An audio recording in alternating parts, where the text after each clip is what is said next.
El gobierno de Raúl Castro violó el embargo de la ONU a Corea del Norte y ahora se niega a identificar algunas de las armas y las partes que quería venderle al régimen de Kim Jong-un, según un informe de 127 páginas difundido hoy por Naciones Unidas. La insignia de la Fuerza Aérea de Cuba, que llevaban 2 aviones MiG-21 en las bodegas del carguero Cheongshan, había sido cubierta con pintura.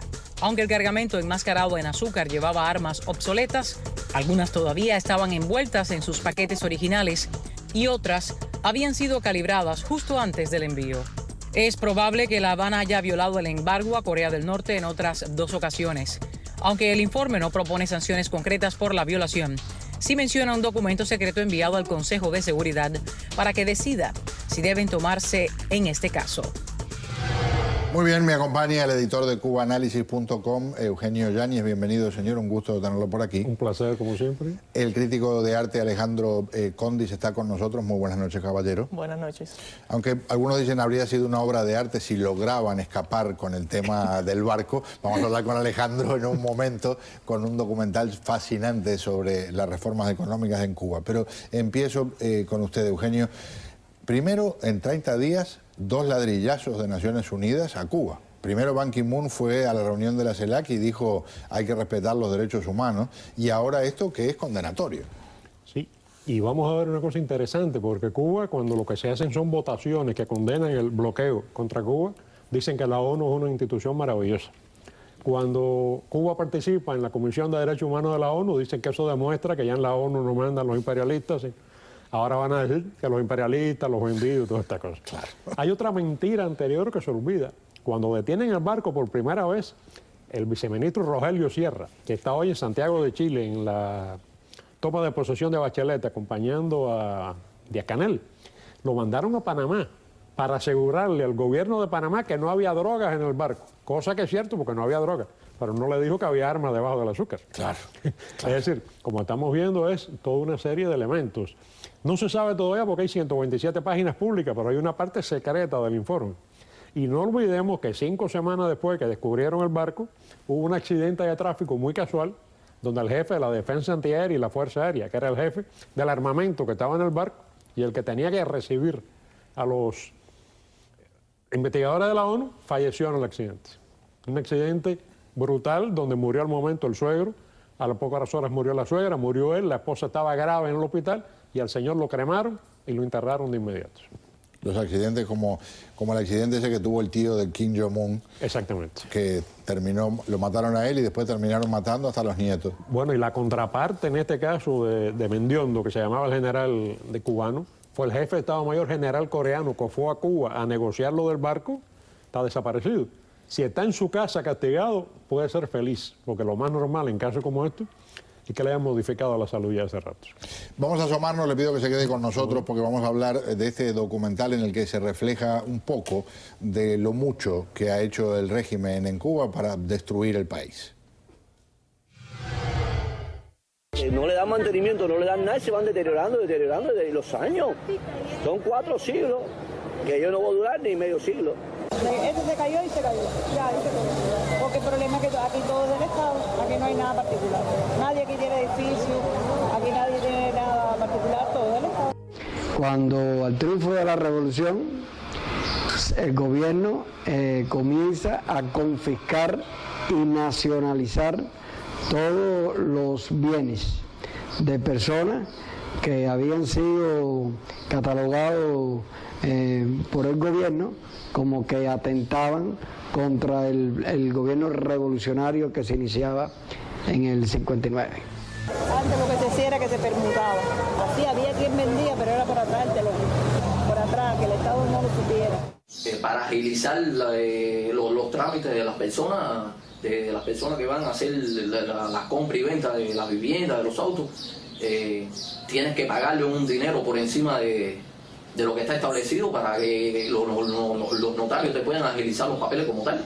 Esta ley del 88, como bien ya tengo aquí, aprobada el 18 de octubre, persigue como fin eliminar prohibiciones y flexibilizar las limitaciones. ¿Cuándo hace que hoy viniste de Cuba, Ale? Hace 5 meses. Y cuando ves estas cosas, me imagino por un lado te parece como que lo escuchaste toda la vida y al mismo tiempo, ¿cuál es tu impresión de lo que son estas reformas y del impacto que han tenido?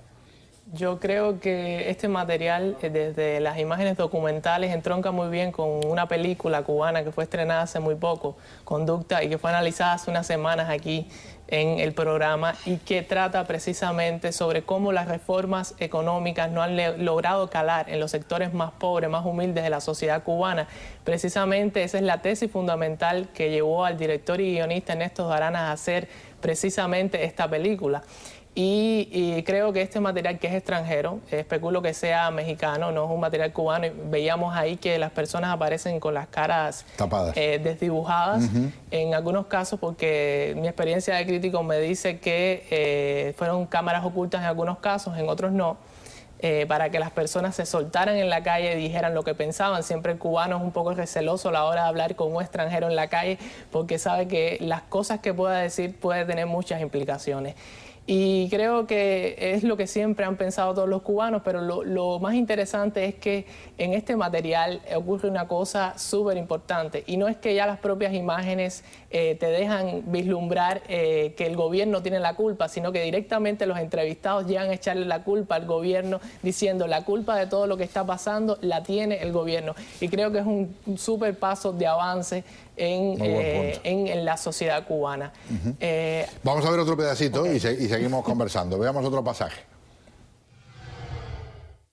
El cubano no compra, el cubano no compra. Tú tienes tu novia, viene y le compraste. El otro extranjero viene y trae la esposa, y así, tu esposa, tu el otro, y así. El cubano americano ahora viene de Estados Unidos y le compra a un hermano, le compra a una hermana, compra 4 o 5 casas y las pone después a trabajar para rentar, y en 2 años le sacó el dinero que invirtió. Trae dinero para que nosotros hagamos un negocio bueno, vamos a comprar casa, arreglarla y venderla. Pero yo consigo la casa, la compro, la compramos, la reparamos, vale suponer 10.000 pesos, y dentro de 15 días vale 20.000 pesos. ¿No es una buena inversión? Buena inversión. Entonces... Aquí la mayoría de la gente que vende, que compran, son las jineteras, que están empatadas con un extranjero, con un yuma, y ellas compran su casa o compran a los padres, o personas que le mandan dinero de Estados Unidos, que tienen familia, pero el que vive aquí permanentemente no tiene dinero para comprar una casa. Creo que sigue siendo lo mismo que antes. Corrupción y más corrupción. Para mi entender, todos los cambios estos que ha hecho el gobierno en cuanto a la compra y venta de las viviendas y de los autos, yo veo que es un engaño más del gobierno, una forma de manipular al gobierno y de engañarlo al pueblo como tal. Algo de lo que decía Alejandro es un hecho, es con cámara oculta varias de las cosas que hacen en la calle, en el Prado, decía que era Eugenio, ¿verdad? Sí. Y me gusta que les hayan tapado la cara para respetar lo que significa lo que tú decías, que puede haber fácilmente represalias. Ok, sí. Yo creo que precisamente el proceso de reforma, de la actualización de la política económica cubana, tiene una palabra precisa, que es reforma. Precisamente porque reformar es cambiarle la forma a algo, y eso es lo que está sucediendo precisamente en Cuba. Como se dice popularmente, es el mismo perro pero con distinto collar.